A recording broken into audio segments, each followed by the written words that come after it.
meeting. No, it should be second, right? The second, the second DEVA meeting of the year. Yeah. Welcome. Good to see, everybody. I'm gonna bring up the agenda. We're gonna go over usual introductions. If there's any new people in the crowd. We can do some brief introductions. If any, notable EVs you own, or maybe you have some questions that the group here can answer. And then we're gonna move into our presentation for the evening. The first one will be Mark Huising presenting on e-bikes. And then Ash Dalal will be presenting on bi-directional charging. And then there will be an EV show and tell. Peter has brought his new Lucid. He's gonna showcase some of that new tech. Hey, Rich, just in time. So before I start, there's one notable thing is the YOLO ZEV action plan workshop that is happening this week, tomorrow actually, at 6:30. Okay, thank you. It's a walk-in event, I think. You walk in. Yeah. Under scheduling. In fact, I think here's not that. Well, was it? It was actually in the email I was on. Here we go. Yeah, here it is. So, tomorrow from 6:30, I just said great, at the Taller Arte del. So free pizza, childcare activities and the Woodland Library bookmobile on site. And if you can't make that, the next one is a virtual workshop on April 14th. So try to make it if you can. It's really important that we have input for the ZEV action plan. So to start off intros, like I said, name, question, maybe some an EV you have. I'm Brandon. I don't have an EV. Probably, unfortunately, but I'm possibly looking to buy one, or perhaps, since I live in Davis, e-bike will be great too. Or just a regular bike, honestly. You don't really need an e-bike for Davis, but it's good to have if more people want to get into the market.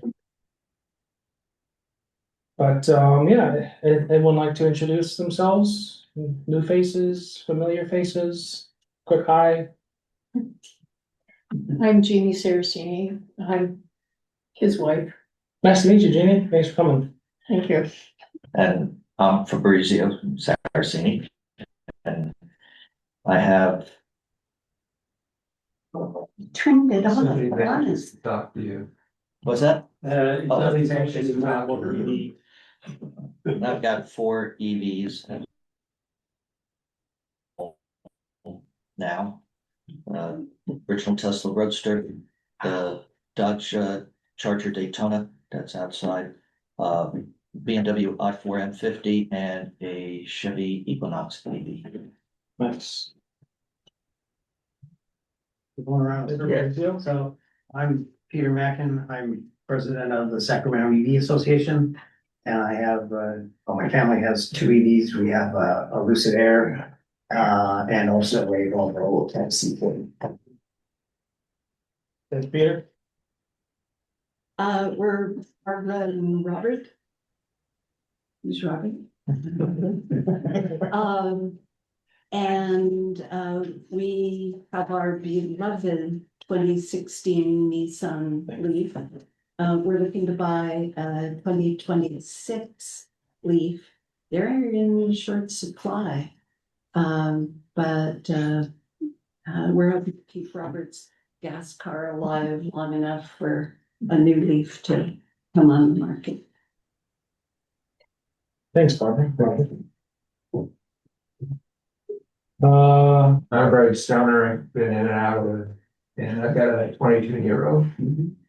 Real happy with it. We've taken out trips and discovered the adventure of charging. Adventures of charging. Great, awesome. Okay, I'm Rich Bradley, and we have 2 luxury cars, a 2015 Leaf, Nissan Leaf, and a 2024 Kia Niro. I'll have to talk to him about, the charging issues. That's another, topic of interest to me. You came on a good day because we do have the bidirectional charging presentation later, so. Well, my name is Mark Huising. I'll talk about my EV a little bit, but I had the pleasure of this summer when I was back in Europe with my family to take a 5 country road trip in a new Volkswagen electric bus, Panther, which was actually fun. And we had never actually done any kind of driving electric. And the adventure of finding charging was, surprisingly easy, and I love the experience. So if I had to ride a car, I mean, that was a really good experience. The backstory here is that my now wife, then girlfriend, when we met, we were 18, we took her parents' old Volkswagen Buzz, like camper van, for like 3 weeks solo. It's like 19-year-old kids in Sweden, so we kind of replicated that, and that was the electric version. It was really a good experience. So that's my electric vehicle experience. People online, see Guy, good to see you, Guy. Guy Hall and Hey, Guy. Victoria Hall. And we have a Nissan Leaf and two Teslas, and we'll be doing a bit of a road trip this summer. In fact, I guess around May 1st we'll be joining the procession of cars that are being Arizona, that as part of the Route 66 fun run. So us and a couple others will try to inject some electric excitement into that big crowd of cars and try to have a good representation there. Can I ask Guy a question? Go for it. Yeah. Guys, is this your first time doing the electric drive at Yeah. Route 66? 66, yeah. Yeah, I've done that. If you want some tips or anything, I'm glad to share them with you. Yeah. It's only from a Friday through a Sunday, so it's a fairly short segment of the original 66. Mhm. It sounds like it ought to be fun. Yeah. Very cool. Eric, I don't believe. That's right. What was your name again? I'm Fabrizio. Yes, okay. I know so many people more by email names than. Yeah, right. Eric, I don't believe we met before. Did you want to introduce yourself? Hello, I have a 2022 Audi e-tron, and I've been following you but not participating. But I saw the discussion item about the e-bikes, which caught my attention. I don't do anything adventurous with my Audi e-tron, other than driving to the coast and back, which is about as much as I can get out of it without a charge. Howdy, Eric. Ashish? Everybody, I'm Ash Dalal. I would be there in person, but I just had arm surgery yesterday, so I'm gonna probably lay low for a couple days. I'll give a more formal introduction, but I am one of the, I guess, technical folks here on the group, so hopefully I can address any question of that. But I think I'm down to 19 cars, but 2 of them are EVs and only one of them is a drivable EV. So plenty of other projects in between, but happy to talk about those over some beers. Anyway, nice to meet everybody. Thanks, Ash. Yeah, okay. Well, if anyone else wants to introduce themselves, I think we can move forward onto any hot topics, questions. I'll introduce myself. Okay, go for it. And I have a question. If anybody knows the answer, you can talk to me afterwards. I don't mind. But I recently got a real car charger at home, 240 volt, and I've been trickle charging my Leaf for 8 years, and the battery's holding up really well. And I wondered if that had anything to do with the trickle charge versus a regular 240 charge. I'm a little bit reluctant to plug the big amps into my car for fear of messing with the battery. So if somebody has an answer to that, you can talk to me afterwards. So I have one comment. When we got our 2016 Leaf, I read the user manual pretty much cover to cover, and it said it advised against trickle charging. And at the time that we bought our Leaf, we had moved into a newly built house 2 years before that.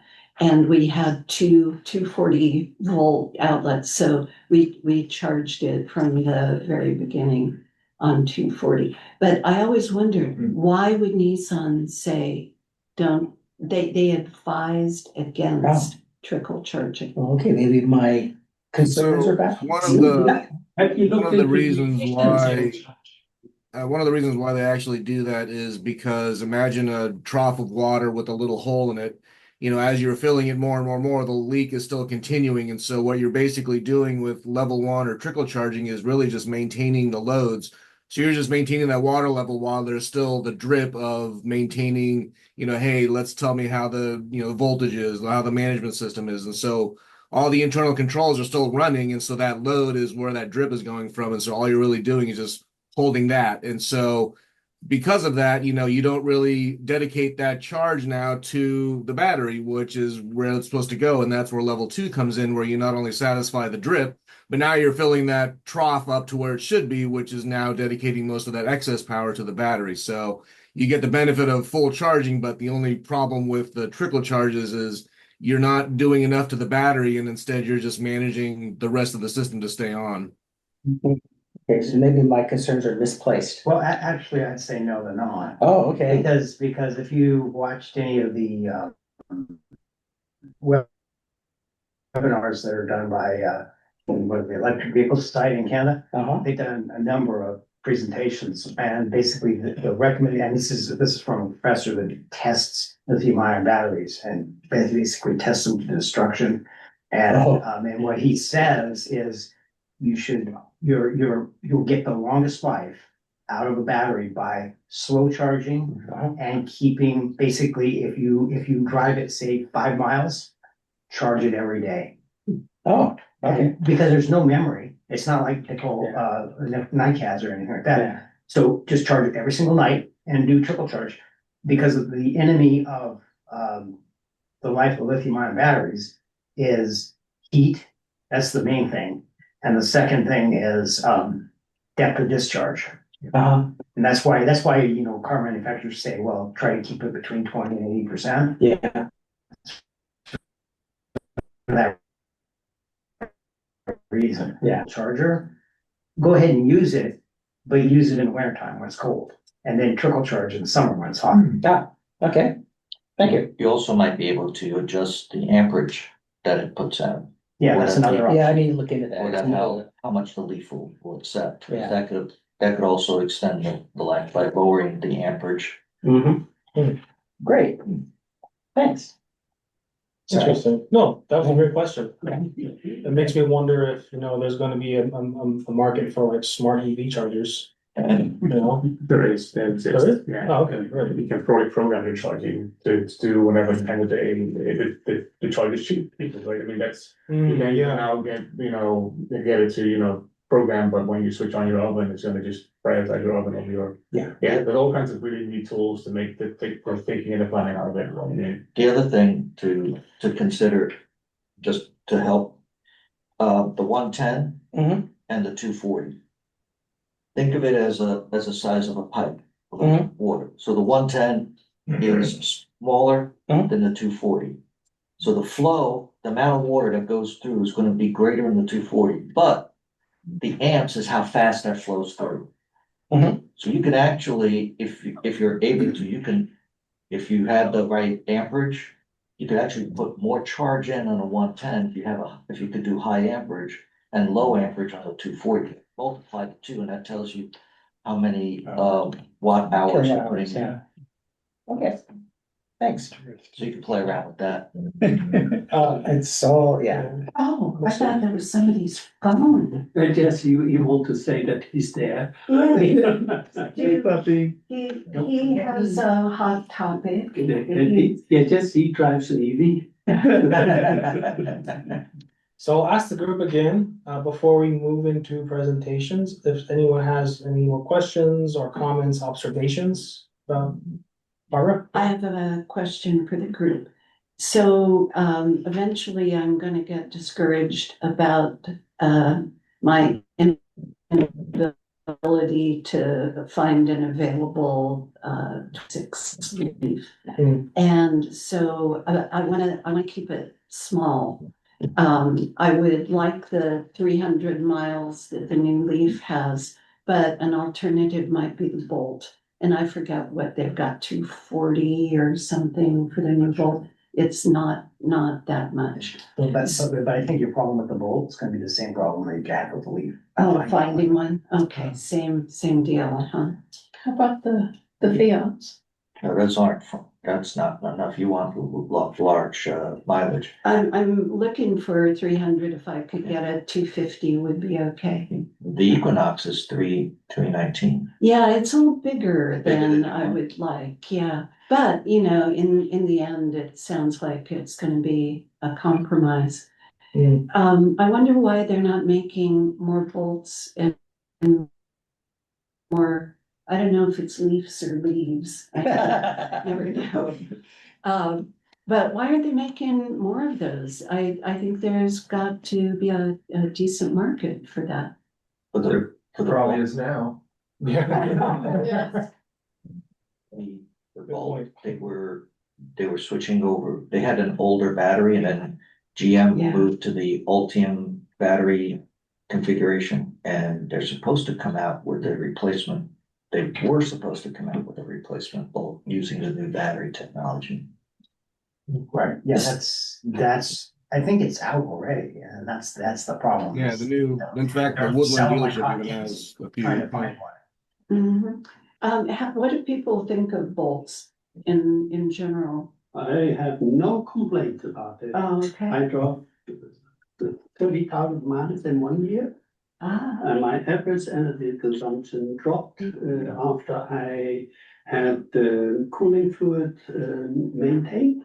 Instead of consuming 4.3, or instead of driving 4.3 miles per kilowatt hour, I drove suddenly 4.6 miles, and so far nobody has been able to explain that properly to me. I don't mind that, but I would love to see more data. Numbers. Data is too general. I have not used seriously the brakes. It's a platinum. Can you imagine? Yeah. I have a question about coolant. I didn't realize when I got an EV that it did require coolant. Unless it's an old Leaf. No. That's right, no. yeah. Anyway, so I had to have it changed by 37,000 is what they recommended. So, I had it changed. It was more deal finding someone that can do it. And I found that And you can filter it and take. they can only use Kia approved fluid. Yes. So I looked into that and talked to a few mechanics and I did get a substitute, but because the Kia approved is like $80 a quart. And Yes. and you have to get it from the dealer, but I got someone else in Davis that had some knowledge of that. But I don't know if anybody else has experienced that. Apparently you'll have to change it at a certain point. Yes, after And then 5 in the years. future, well, it was a mileage thing, actually, for Kia. In this case, it was a year thing. So what do you do after that? Do you monitor that? Do you change it every so many miles for other brands or? Well, it kind of depends, okay, because on my Tesla, initially, they were saying, this was my old Tesla that I had for 12 years. They were saying change the fluid like every 5 years, I think. But then my understanding from looking at the forums was that then they rescinded that and basically said, you'll never have to change it. My wife's Volvo, you never change the fluid, but they're supposed to go to the dealer every 20,000 miles and have them check it, basically check the specific gravity. And if it's out of spec, then they put an additive in it to bring it back, but they never grade it. So it's always, you never have to get a new one to change it. Yeah. Yeah, I think what it got cut off a little bit, but what from my understanding the question is why are there intervals to change the coolant in EV? Is that what I overheard? So yeah, I mean, just like your engine oil, as you're cycling it, and it gets hot and cold, things break down. So EV coolant, as much as you think it's the same as regular coolant, it kind of is, but there's some different properties to it which allow it to allow the heat to conduct from electricity from some of the heat that's generated from some of the resistive elements differently than regular engine coolant would. So there's certain properties of it that fortunately will break down just like regular engine oil will break down. So however Kia synthesized their blend to work with their power electronics, would then require them to say, hey, because we're doing this crazy strategy of expelling this much heat, therefore our fluid is getting, exercised more. We just need to now replace it every so often versus Tesla, where they may have some conservative management where we're now just using it much less so, but with the same effect where it's still just allowing that heat to transfer. Thanks for that explanation. And thanks for the question. Right. So, there are no more questions. I think we can move into the first presentation.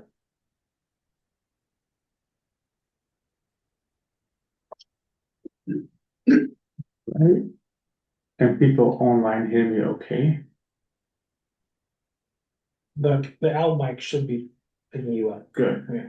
Thanks to confirm. And then, You might go to presentation. yes, working on that as I was Thank you. pointing around. Okay. So, my name is Mark Huising. Some of you know me, some of you don't. I do a couple of things in the city, including I organize a bike cafe. I am the most important job I have is I'm the bike coordinator of my kids' original elementary school, Putnam Elementary. And I also serve as the vice chair of the Transportation Commission of the City of Davis, but I am not speaking on behalf of the city, I'm just speaking on personal title. I also teach on campus, and I'm also not representing campus, I'm just here as my own self. And I have a number of slides, and we're going to talk about my favorite electric vehicle, which is actually not one with 4 wheels, one with 2 wheels. And we'll see how far the discussion goes. Feel free to, raise your hand, ask questions. I'm very comfortable with that. And I'm going to start with some numbers. Like I gather this crowd, likes their specs and their performances, and I will comfortably outclass any of your vehicles by a country mile. I don't know how many of you know this particular graph. It's from the Scientific American. It's small print, but the actual original came out in the 1970s, and it plots. Let me scroll this to the side. It plots, efficiency and weight for different animals or vehicles as they get around. And the gist of the matter is that, of all the things that move around, swim or fly or walk or run, all color coded, nothing beats a guy on a bike. No, and it's not even close. Now I will point out these are log scales. So it is not even close. Wow. Nothing is as efficient as a person on a bike. That's interesting. And this was 1970, there were no e-bikes, okay? Hey, Mark, Yeah, 2 things. You're jumping back and forth between different slides. I'm not. I think it's a software issue. I'm sorry. It's popping back and forth. Well, There it was. It's, Oh, there, yeah. okay, I'm not touching anything, you see my hand. I don't know the reason. I Also, it's apologize. cropped on left and right. It's like it's. I have no easy way of changing that on the spot. Could try resharing the screen, and that might work. Could resharing? I can do that. Okay, so stop share. And then share, and then go back here. There you go. That's better. Yeah, good. Thank you for pointing it out, guy. So I call my bike a sustainable urban vehicle or SUV. I stole this is not I stole this from a guy on Blue Sky the other day.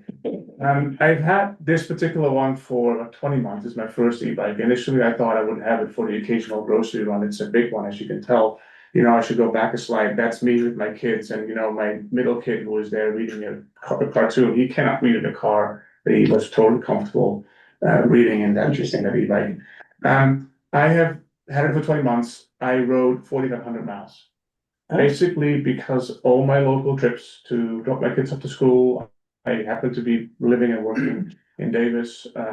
Very few of my local trips do I still take in a car.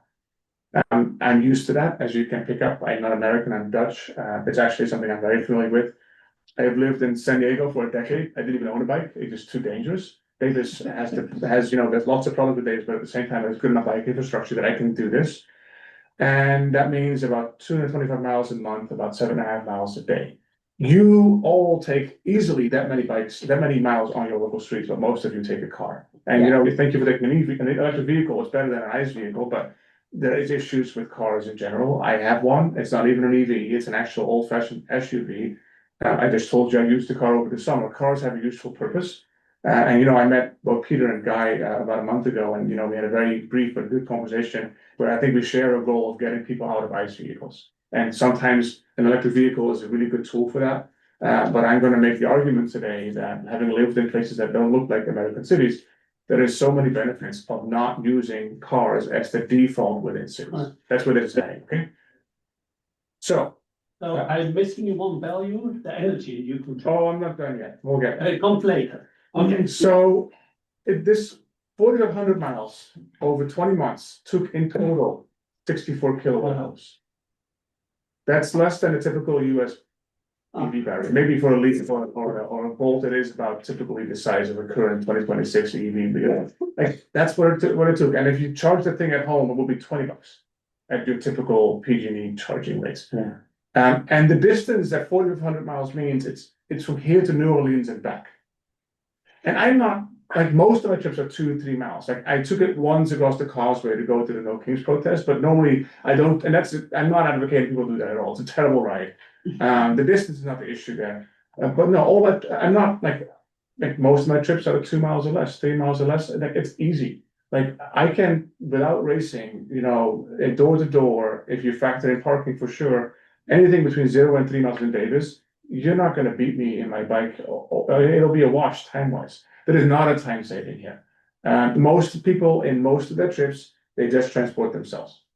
Now, some people have a hard time navigating a bike. I heard you say that, you know, I even need a bike in Davis, and I used to agree with that. People who use an e-bike actually do more exercise than people who use a regular bike because the fact that they have an e-bike makes they can go faster and get to the destination, and therefore extends their range. And you get exercise when you manage an e-bike, maybe not as the same as on a per mile basis, but the fact that people just take that thing out much more means they get more exercise, it's healthier, and it takes cars off the road. People who might be a little bit less comfortable balancing, or might just not be capable of, you know, getting, you know, these intersections where, you know, you have to go up a little hump to get going.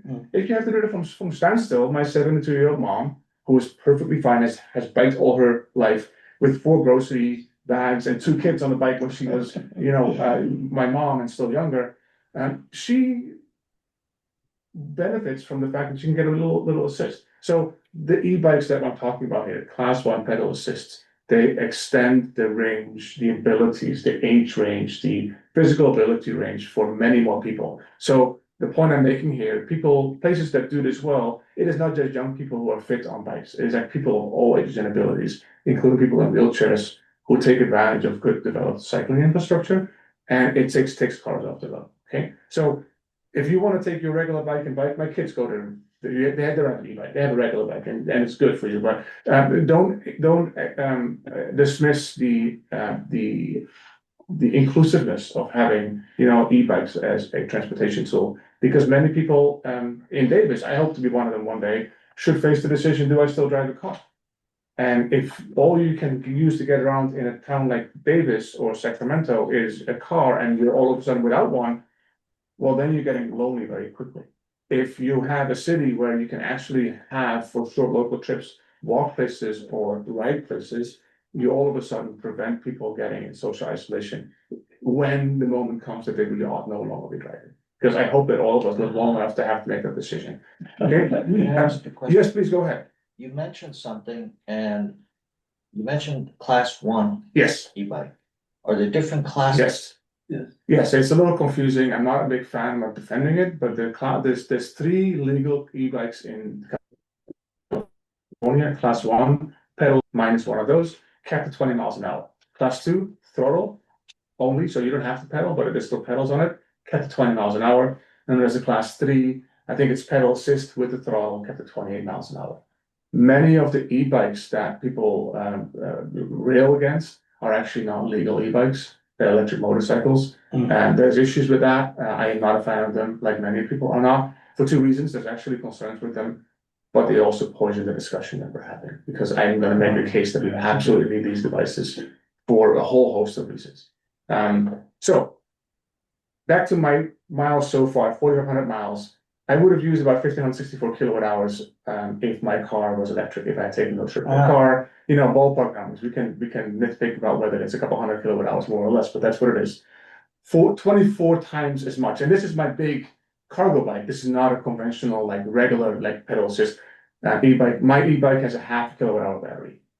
I charge it every day, but if I forget a day, and here's the thing: if I run out of charge, I can still bike it. It's not a big deal.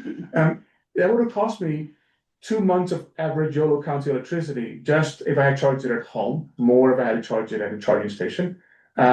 If my car instead would have been powered by an internal combustion engine, which my car still is, 173 gallons of gas with, the gas prices induced by the self-owned, war that just drove not just gas prices up, $1,000 just for the price of gas.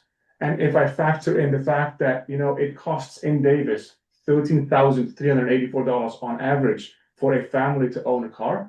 I heard somebody say online they have 19 cars. I'm sure there are cars that don't cost as much. You might not have the depreciation. You might be able to maintain it yourself. An EV is less expensive to maintain, but the average cost of car ownership is $13,500 in Davis. And I'm not arguing that that's a choice that we have, because most of us don't. Most of us need a car. My family has a car. Like, we can't easily take all of our trips with it. So those are costs that most of us are locked into. And I can afford that. I have a good salary. I'm a professor on campus. But if you're a student, or if you're one of the many people in Davis who, can't even live or can barely afford to live in Davis, we like to talk about affordability, and we focus on housing, and we should. This is the number 2 most expensive thing that people typically pay in the US. And, it's a lot of money. And if you factor that in, all of a sudden, the cost savings alone of not having to have 2 or 3 or 4 cars, of being able to, get by with one car, that's significant. And that makes a real difference for real families in our communities. Maybe not for you personally, but I think there's all kinds of reasons beyond like kilowatt hour numbers to, be able to look at these seriously. If somebody online has a question, they just, I trust you will stop me. No, and then, this is not a rant against cars. I have one. I drive one. It's a tool that we're going to have to use to travel between cities for quite some time. But I will point out there's pollution from cars, from tailpipe, but also even your EVs. They're loud when they ride and roll on the road. There's microplastics from car tire wear and tear. The potholes on our roads that we like to rail against, guess what? That's us driving cars that are heavier than they ought to be. I'm actually having a discussion with a transportation engineer about exactly this. I'm arguing that every time somebody complains about a pothole, which we should, and guess our roads are in terrible shape, and guess who is the most affected by this? People who are just not even trying to get on a bike because, the roads are in terrible shape. It affects them even more than people who drive. It is because we drive as much as we do. That's just and we all pay for that, even those of us who don't have a car. And then there is the, terrible human tragedy of 40,000 plus people dying from collisions on US roads every day. It's 1,000 plus people in California. Okay, so, and then people say, oh, but you're Dutch. It's easy for you to say. And those of you who have visited Europe, that the European streets and cities, you go there for a reason. It's actually fun. You can walk there, you can bike there, you can drive a car there, but the way that they have chosen to, organize their streets is very different. And it wasn't always like that. There was actually, the picture on the left is Amsterdam in the early 1970s. That's how car-centric that city was. You can see a sidewalk. There's no sign of bike paths there. They had, years before this, planned to run a highway, like a freeway, right into downtown Amsterdam. And there were riots on the street to stop that. And I mean, literally riots. This is post-World War II. They were about to make all the same decisions that they made in post-World War II in the United States. And, with a single vote, the Amsterdam City Council, managed to stave off that debacle. They did build the public transit. They did not build the freeway. And that was the beginning of the turnaround that caused these streets that we now know and love to visit as tourists to be as good as they are. It took decades to get there. And the other thing that triggered this is, what the picture, let me see, yeah, you guys can see it, that's fine. You can read if you know Dutch, it says stop the kindermoord on those banners. There were so many kids dying. Oh. In collisions with cars, mostly on like the regional roads, where, more followers of cars, the street's not designed for separating those streams. Kids, the triggering point here was a national journalist's daughter got killed. Second kid, like a year later, got hit and fortunately survived. It galvanized protest. Like this building here was the old seat of our government in The Hague.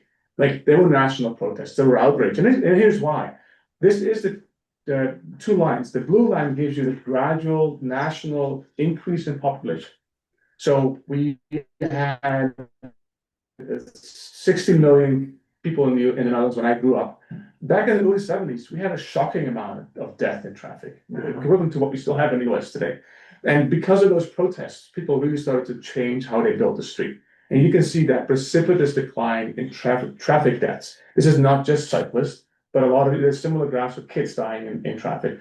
There is now at least like double digit, not hundreds of kids dying annually. It's still every person dying in traffic is one too many, but the death toll that traffic caused in the Netherlands has long been staved off. And that's, when I was a kid, that was in the 80s and the 90s, and transportation was already so much safer. So I was never a bicycle advocate. I didn't have to be. When I was in my teens and before I was in my teens, I went everywhere on my own, and the streets were pretty good.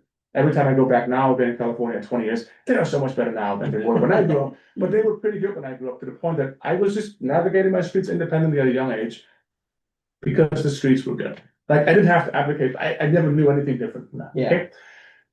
This is what streets in Amsterdam look like now. There's e-bikes, cargo bikes, regular bikes, cars are prohibited. There are a couple cars there, but if you're in Amsterdam for multiple reasons, you don't typically need a car or want a car because it's expensive, it's a hassle, it's not quicker. People have really reorganized how they do their urban transportation. And contrast that to what we have done in the States. Does anybody know who this particular person happens to be? You may not know. Dan Sperling? Hmm? Dan Sperling? No. No, this gentleman's name is John Forrester. I never met him. I think From Great Britain. No, I think he was from Great Britain, but he lived in Berkeley, and he was a proponent of vehicular cycling. He has done, according to some people, terrible damage by propagating this idea that in the US, these ideas that, as I've shown you, were very clearly successful in making Dutch streets centered around people and much better for everybody, including drivers. Here, the thinking was, we just need to not have like bike paths and bike lanes. We just need to get comfortable mixing in with cars. Oh. And there is a group of so-called avid cyclists that is still very comfortable with that. And the unfortunate reality is most people, even in Davis, are just not comfortable. And rightfully so. I have lots of interactions with drivers. Most drivers in Davis are, they're careful, they slow down appropriately. But there are drivers that got honked at 8th Street in the dark while biking with my family, and the next door comments, not a cross section of Davis, like found all kinds of ways to blame the driver for honking at us, and for us for just having the audacity to being in a bike lane, me backing on the outside of my kids to protect them, while that street has parking on both sides, 2 lanes for vehicles, and then no physical protection. Under those conditions, you're not going to get the majority of people comfortable enough getting on a bike. You would probably not let your 8-year-old or your 10-year-old getting on a bike, nor should you. Now, again, Davis is better than most, but we're in this precarious point that unless we continue to improve, we're going to slide back. Mm-hmm. Hey, this is what I'm talking about. There is this idea, and where we need to electrify transportation, and we need to replace our combustion cars with electric cars. And all of you are here because you believe that you'll have EVs, and you should. Yeah. However, if we replace every single internal combustion car with an electric vehicle with an electric drive, we will have failed not just our climate goals, but also safe street goals. And I'll show you what I mean with this. This is actually September last year. I happened to be downtown. Let's see if it will play. Let me drag this around. It's a brief video. I need to figure out if I can pick it up. Here we go. There is sound, you don't have to hear it. This is downtown Davis. My 14-year-old is on my right. Like it's bumper to bumper. This is a Saturday morning. People just trying to find parking, I guess. There's actually people crossing the street that are walking. There's a couple, but it's car after car after car. I'll let it play. You'll see what I mean. I mean, this is not just one city block. This is the experience if you're in downtown of the bicycle-friendly city that Davis claims to be. And the irony is we're going to be passing in front of the Bicycle Hall of Fame very shortly. And the whole thing is just car after car after car. And some drivers leave massive distances. The point that I'm making here is cars are terrible in an urban environment.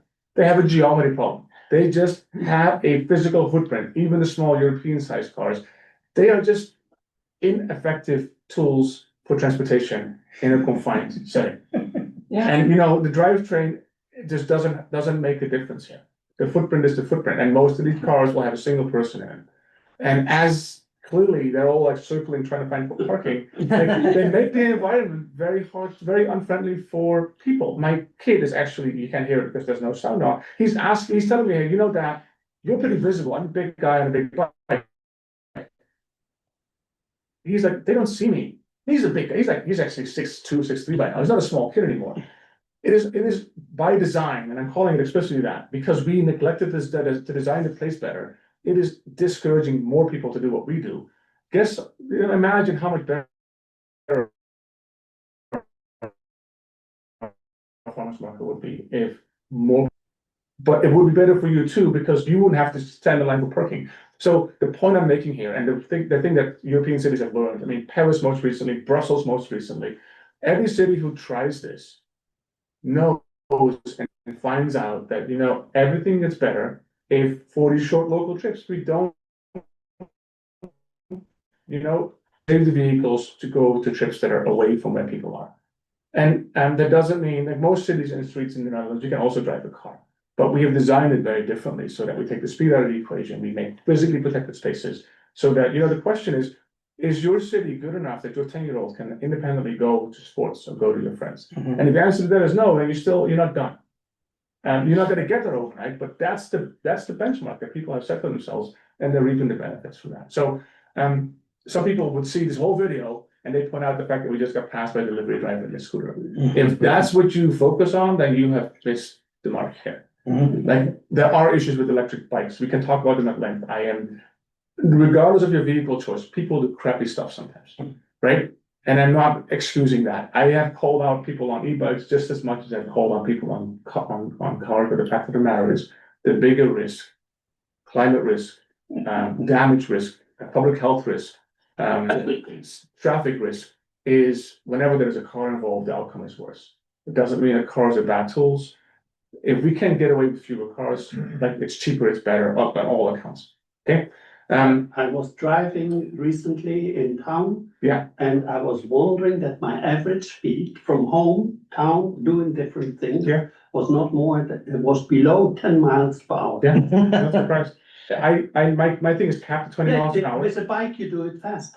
My bike is capped 20 miles an hour, and I will make it without trying hard in 9 miles without breaking a sweat. That's where the pedal assist is nice. And that doesn't mean that I race with abandon across people. Like if people are on my shared bike path, I mean, first of all, we should have designed separate spaces for pedestrians and cyclists. But you slow down. Everybody in all their vehicles should slow down appropriately depending on the situation. But yeah, in local trips, it's just a superior solution. I show how you slow down. Oh, thank you. So yeah, so I've said many of these things. People need to realize, and there's science about this. These electric bikes. Thank you. Oh, this is at the in Sacramento. If you design your streets properly, pedal assist class 1 e-bikes. I'm not talking about the illegal stuff there. They replace car trips and they replace cars, and we all are better for it.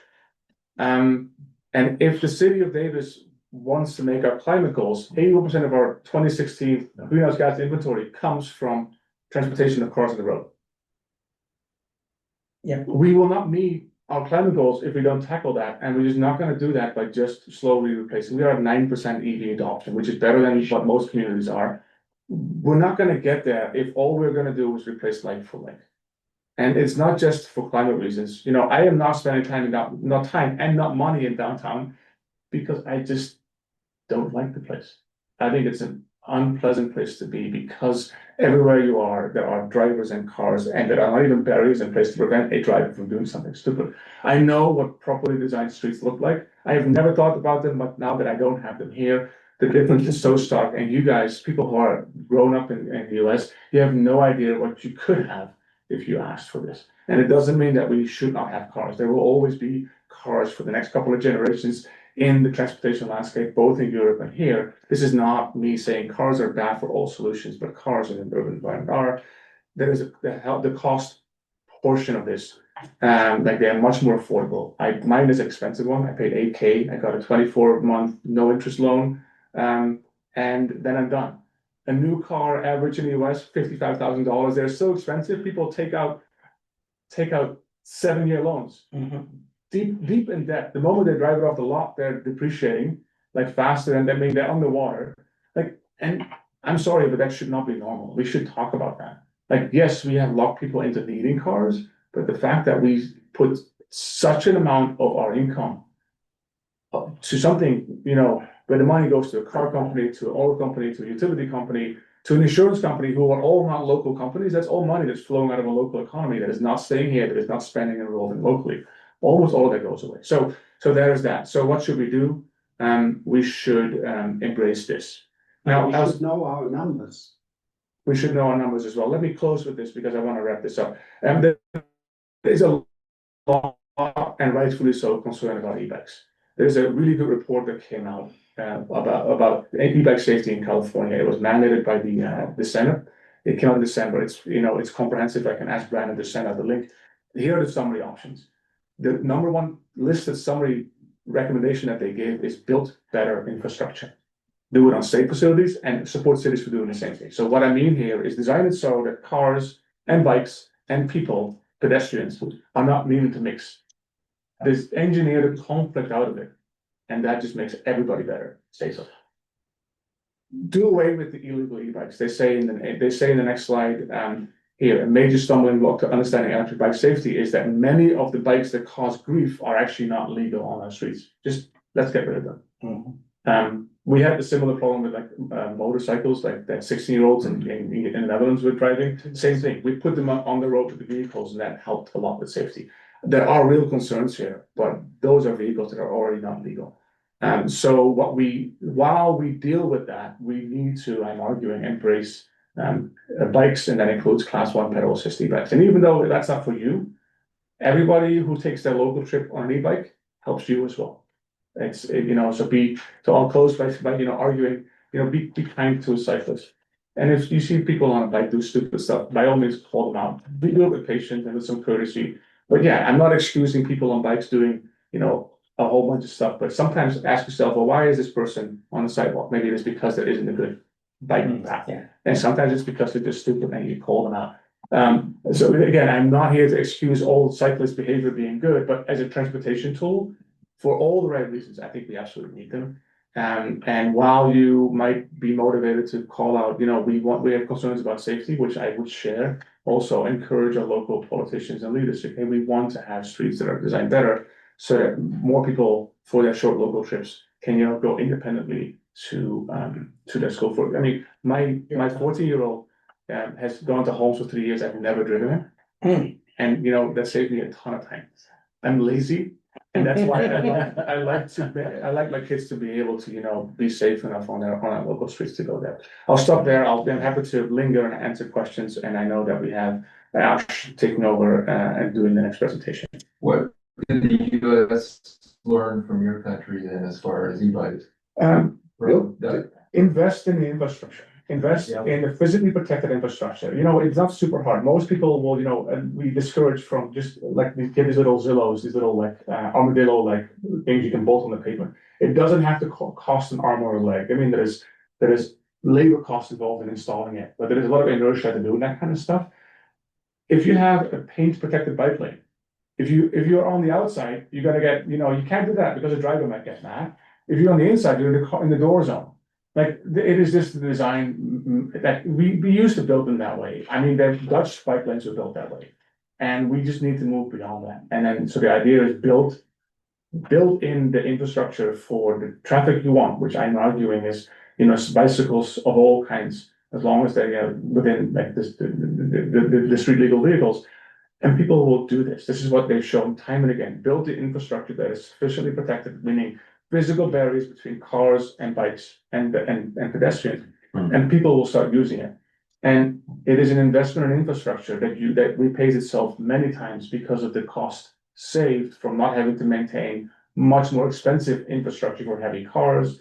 That repays itself by the public health benefits of a healthy population that bikes more.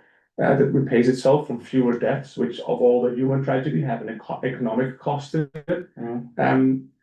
Much less pollution, which is, respiratory health problems. Like, there is all kinds of financial benefits that it pencils out if you invest. If your concerns were like fiscal, which often comes up, even that's been shown to, pay itself back. Even if you make the upfront investment by inducing what we call the mode shift, this pays itself back. Plus, it makes the place a much more enjoyable place. So that's my answer to your question. It's a good question. Yeah, how do you get it? We all know. Nobody says, "I go to a European city and I hate it." Everybody, all of you, if you go there, you like it. But we don't really recognize what it takes to get there. And what it takes to get there is, invest every intersection, every street, every project. Carve out space for the traffic we want, even though it might not be you or you're using it, like even on a daily basis, because all of us benefit if we do it. I hope that makes sense. Okay.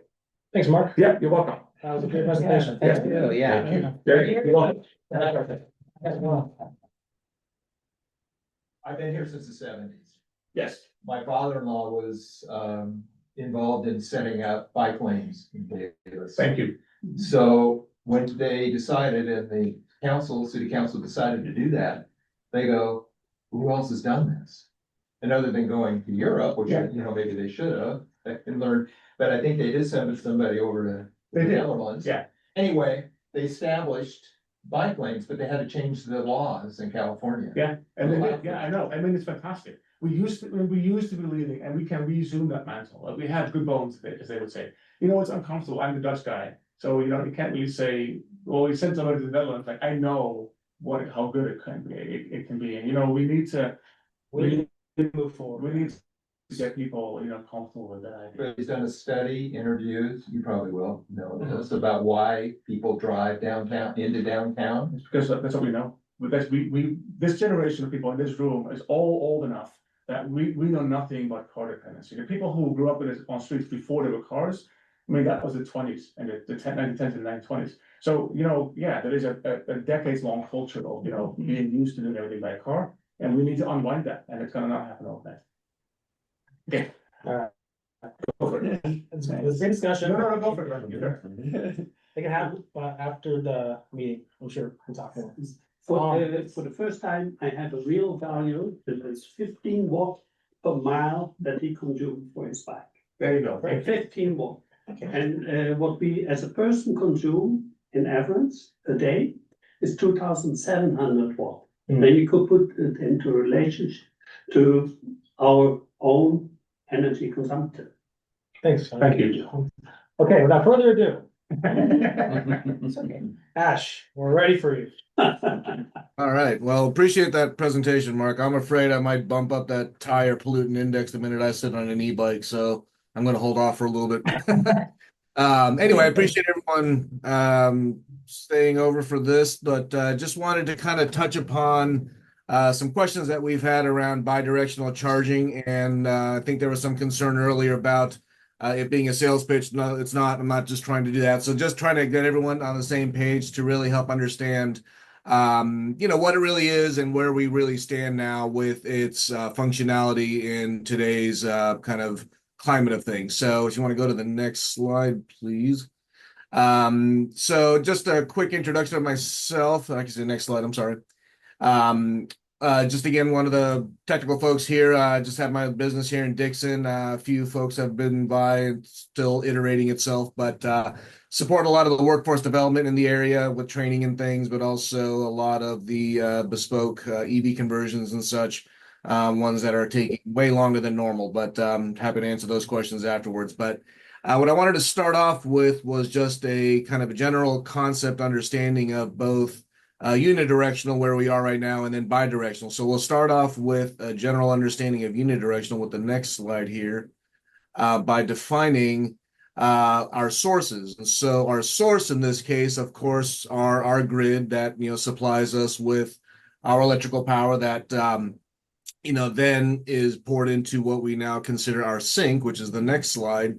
And that's going to be our electric vehicle or our plug-in hybrid vehicle. So this is now going to consume what our source produces now. So if we go to the next slide, our grid or our source now provides our charging with, kind of some top level stuff here of just consider the power levels. And so this is how much juice is actually coming from the grid consumed from the charger. And we're looking at around, 50 kilowatts to almost 500 kilowatts in some cases, to support some of these commercial and some of these residential sometimes, or not residential, sorry, multifamily dwelling and some commercial buildings and such, so a lot of these fast charging solutions are really power consuming, but this is kind of an assumption now of our ranges of where our sources are now producing.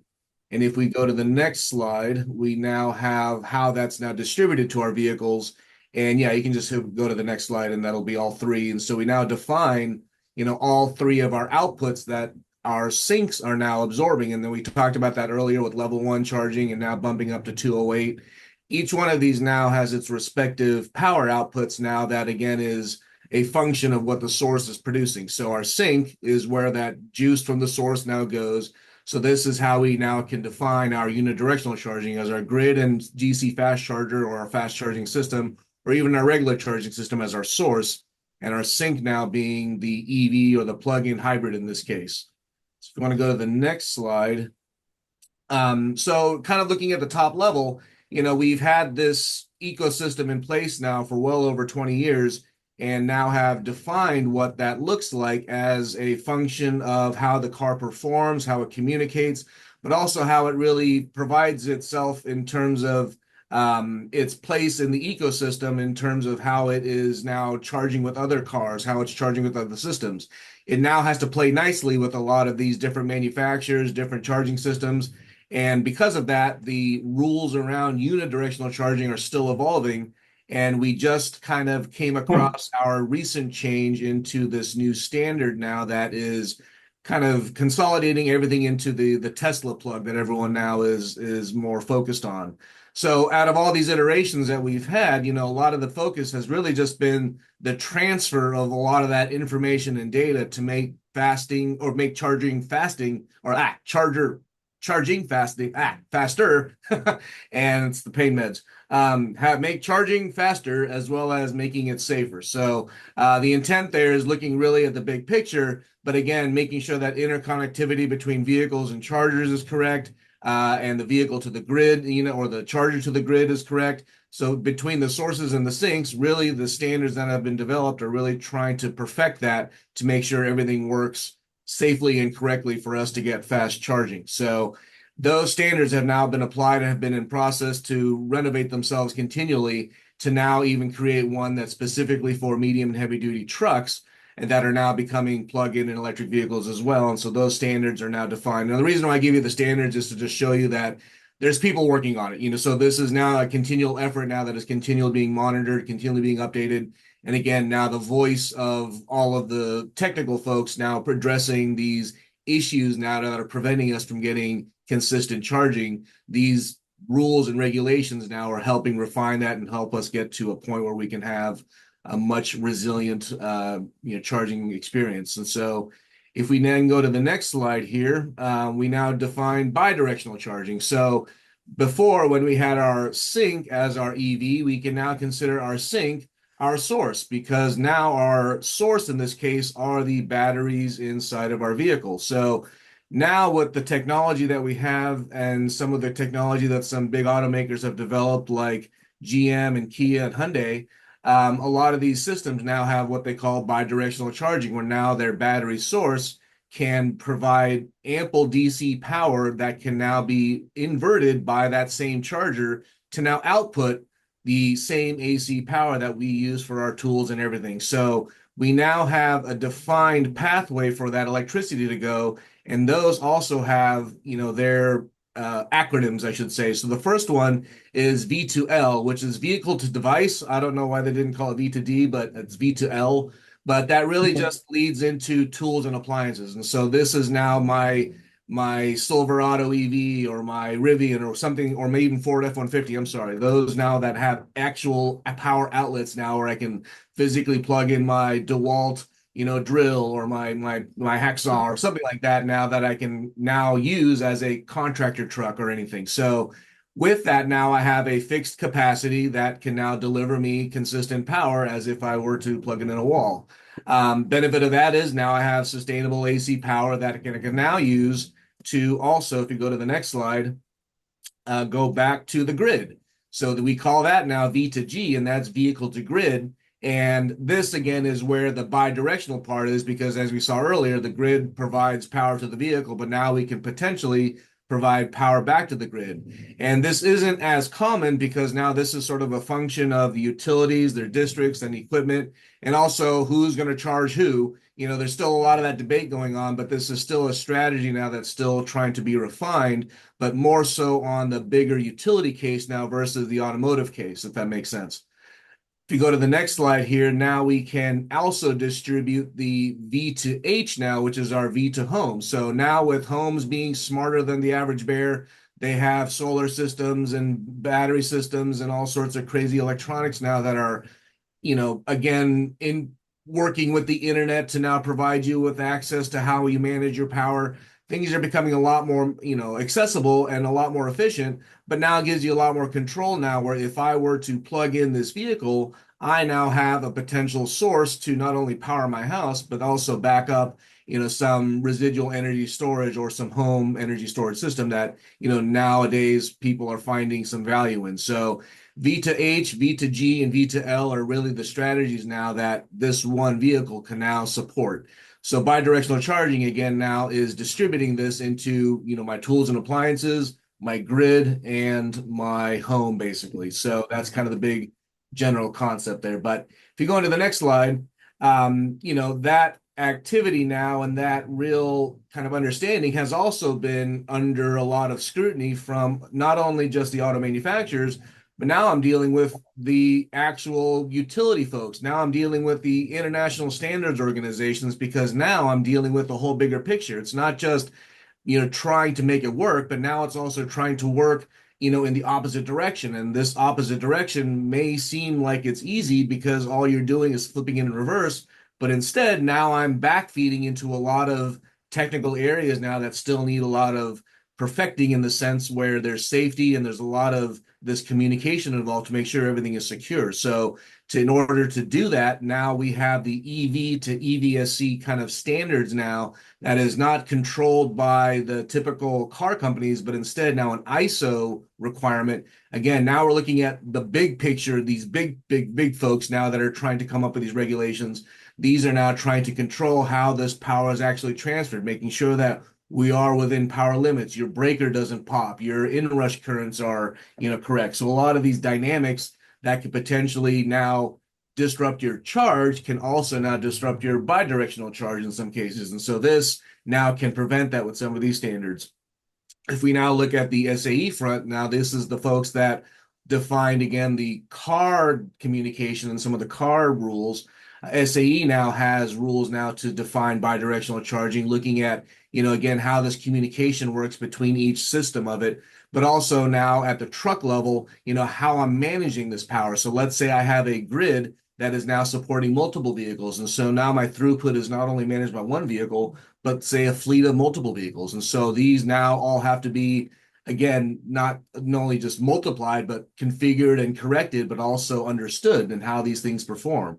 So the bigger blocks in this case are not just, technicals, can it work or can it not work, but it's now certifications, making sure now the utilities are involved, making sure that the EVSEs can handle this as well. So this isn't just involving now just the cars, but now we're bringing in different utilities as well. So those utilities, again, have their own budgets, have their own programs, and I'm sure they have their own method to, supply or actually absorb some of this. But again, that's now where we stand with a lot of this technology is it's getting there. But luckily, we now have the capability of doing it, with the output that is provided to us, with some of these vehicles from Ford with the F-150, which unfortunately is no longer in production. But now we have the Silverado, GMC, variants that have, upwards of pretty high amounts of power there, that can support all the way, I think, up to 208-volt output.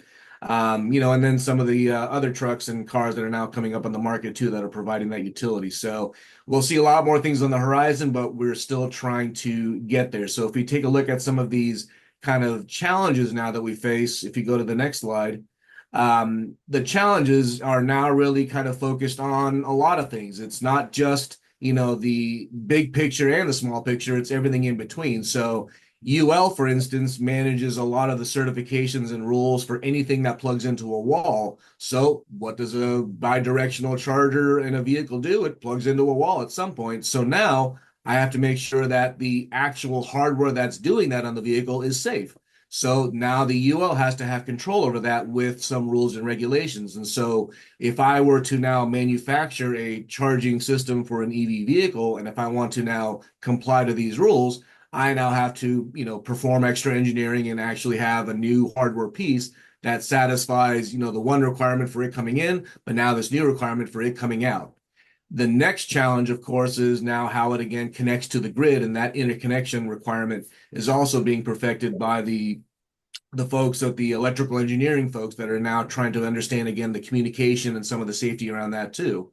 But again, as we now kind of look at it from a big picture nationwide, a lot of different utilities, both public and private, all have their ways of, making their income streams, but also managing their own assets and such. This this interchangeable kind of atmosphere of power going from one direction to the next poses a lot of stress, on the infrastructure that's already stressed, from the excess of charging. So, you're asking already a lot of it for it to charge your vehicles. Now we're asking power to come in. That is still trying to be understood with more specific rules as well as hardware from the utility front. So we're still seeing a lot of involvement there, and we're hopefully going to see a lot more acceptance of this to now give us some utility from it, whether it's cost savings or something. But again, that's now still in the works. And so big picture wise, it's there and it's available to us, but we're basically scratching the surface to see its potential. So, kept it under 10 minutes there. That was good. You did, yeah. That's only 10 minutes. Wow. It's a lot, yeah. Thanks, Ash. Could I ask a question? Absolutely. Yeah, no, that runs a ton of questions. Yeah. So I don't know how this works, but when you buy a Tesla battery for your home, Mm-hmm.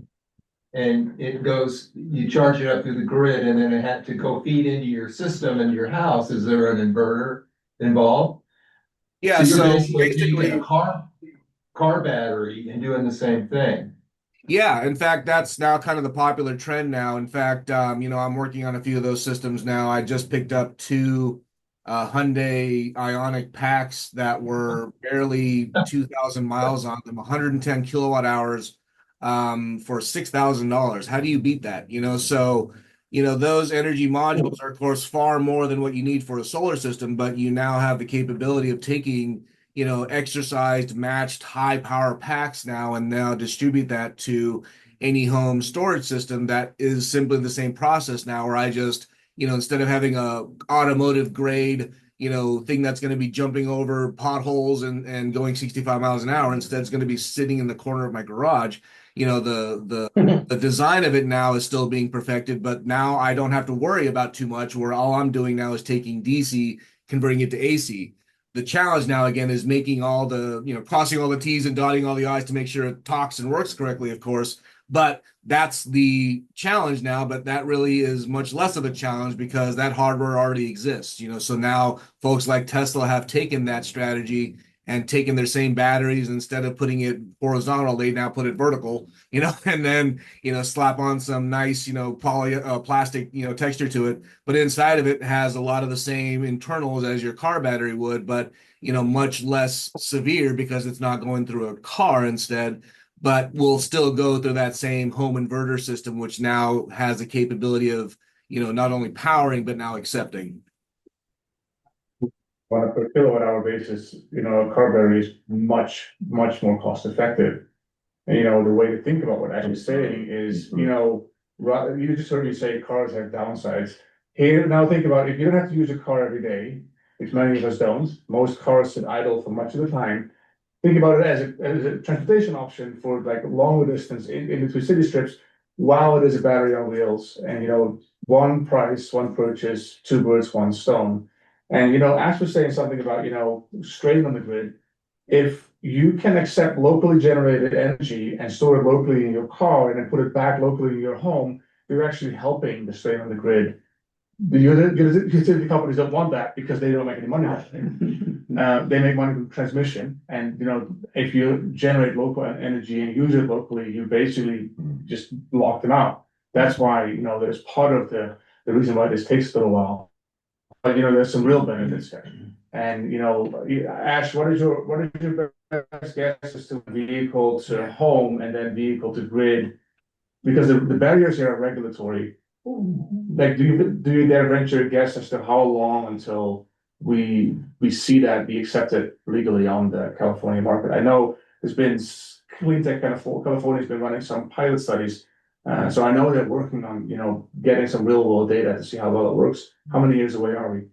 I mean, I was working on this back at Edison in 2010, when LG and they were trying to work on a system back in, in Lake Forest area, so they were trying to target a lot of the affluent neighborhoods because these are the folks that could potentially afford it, along with their solar systems. And so they were trying to pick the folks that could afford it first to really see how they financially can accept that large upfront cost, but also subsidize that somehow with, having an EV that can share that power or something. So they were selectively trying to figure out how that worked before they were able to execute to the big scale, and of course, in that time, they were understanding the safety and that communication aspect of it before they can start growing. So since then, that has evolved to more bigger picture because they realize now that that's just not cost effective. Let's have now community energy storage. And so now we're getting Connex boxes now that support blocks instead of one house. And so that strategy now has kind of saying, well, instead of making it this big, let's make it that big. And then let's make it this big. And so that farm now has become much larger to now what, Redwood Materials now does, which is basically these huge battery farms now. And so now with AI in the mix and things, we should probably see a lot more of that demand coming up. So I think that's probably what will drive a lot more of this activity now is that tech demand of this. So we probably should see a lot more of this activity soon, but the V to H, V to L strategy, but the battery part of it, should still be kind of exercised, but I think that's still growing, but because of this demand more so than the car side, I think. So, but one doesn't rule out the other, right? Like the big container-sized batteries plus the car batteries multiplied by millions of California vehicles. I mean, those two things complement each other. So it's not like one versus the other. I think we need all of them. Batteries are so cheap now, and we've become so safe, And like the integration of batteries on the California grid has become this real success story just in a couple of years. Like most of the energy in most days comes like in the evening hours from batteries, and this we're just scratching the surface. So imagine when we get the electrification across the road. Like imagine 10 million vehicles at where the grid operator has some control over being able to tap into that cost of stored charge. That's a massive public asset, and you can monetize that as a car owner. Yeah, and I think you're right though, and there's no real monetization on the receiving end, so I think that's where the challenge is. But the whole point of that was to stabilize the grid until we can build up the infrastructure to support charging. Yeah. If we had batteries now to level the load, if it's not this big square wave, high in the morning, low at night, high in the morning, low at night, instead just flatline the entire night. Hey, let's buy some time now for us to, reinvent the system here while you guys have your batteries.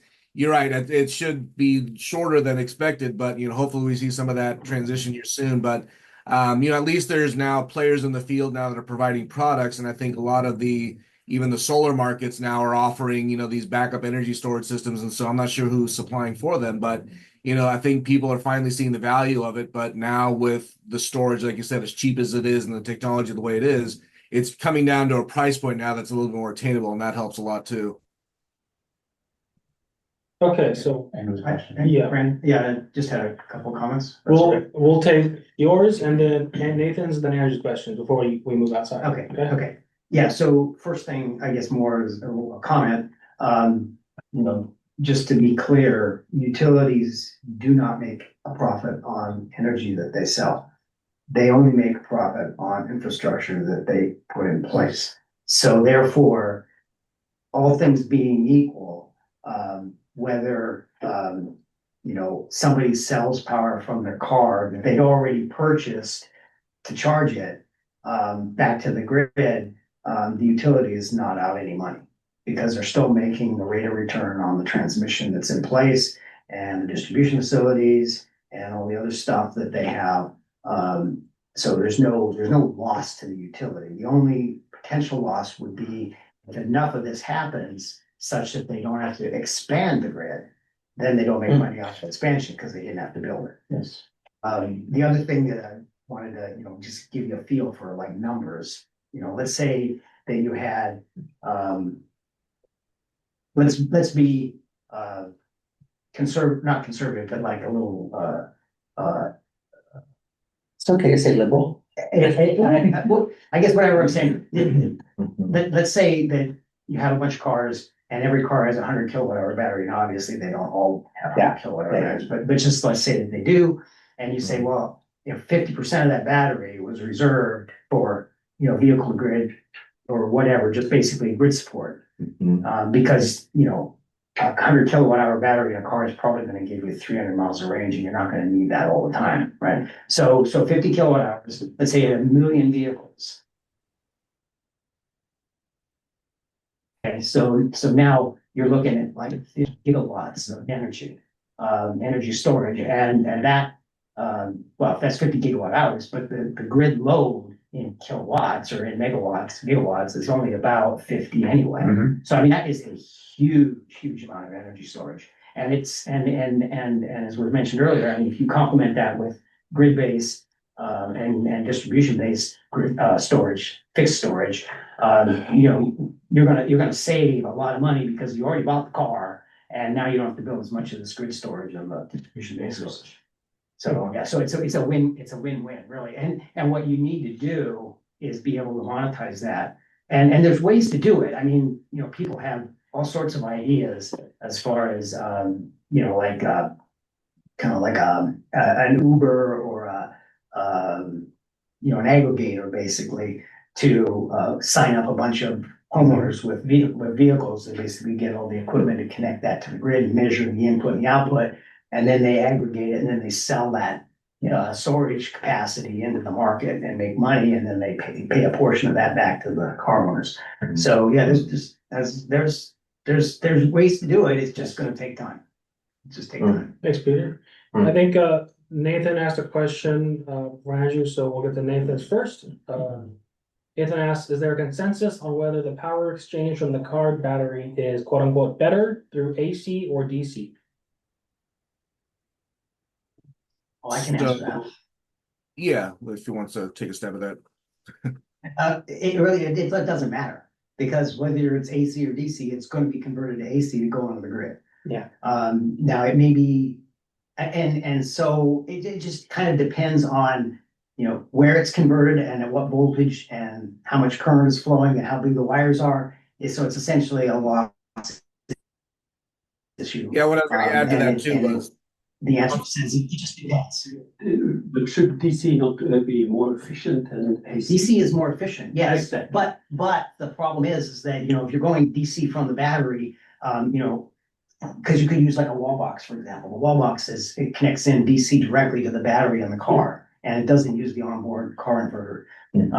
But it still has an inverter in the wall box. Yeah. So your transfer from the car to the wall box is more efficient because it's DC, but then, you know, it's AC going out and, you know, so. Great. Thank you, Peter.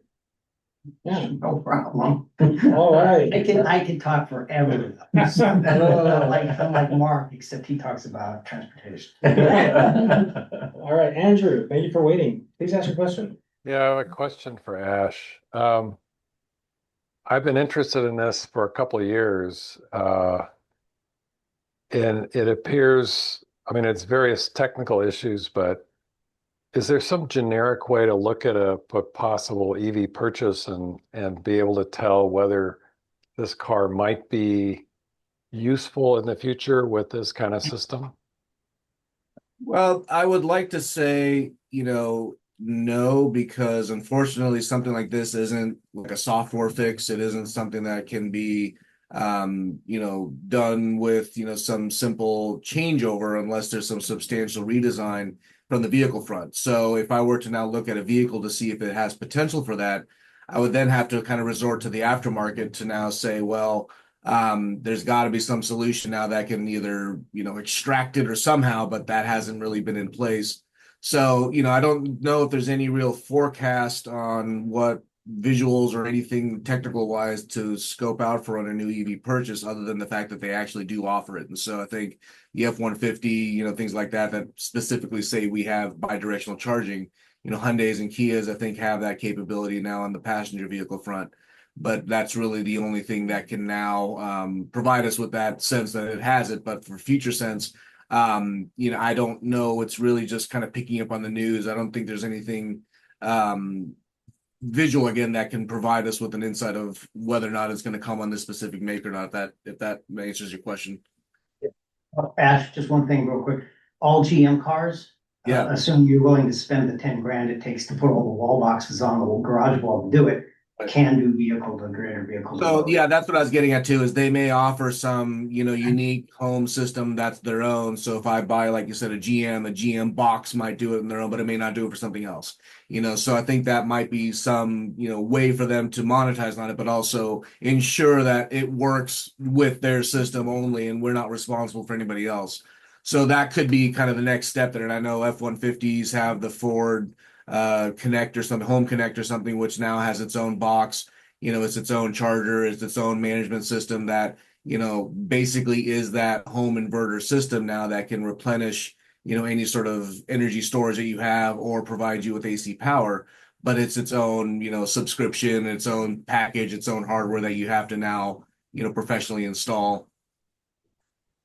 Yeah, I guess what I was looking for is a standard Oh, that, if you buy this car, you're going to be able to do bi-directional charging. And that obviously doesn't exist yet, right? that's correct. Yeah. So that doesn't quite exist, only on those select makes, like I said, GM and the Kias and such. Well, and if you pay an extra 10K for their branded Right. box, et cetera, right? Exactly. Yeah. The only way for it to work is, this 10 grand option. Yeah, well, the GM one is basically, and the Ford one is vehicle to home. But if you just want vehicle to load, a lot of cars can do that. A lot of vehicles can do that. But that requires you to basically, when you want to run an appliance, you plug an extension cord into your car and run it through the house and plug the appliance. Your blender from your car. Yeah. Yeah. Thank you for your question. Good for camping, right? So, we're about 5 minutes out from the meeting time. We had some great presentations today.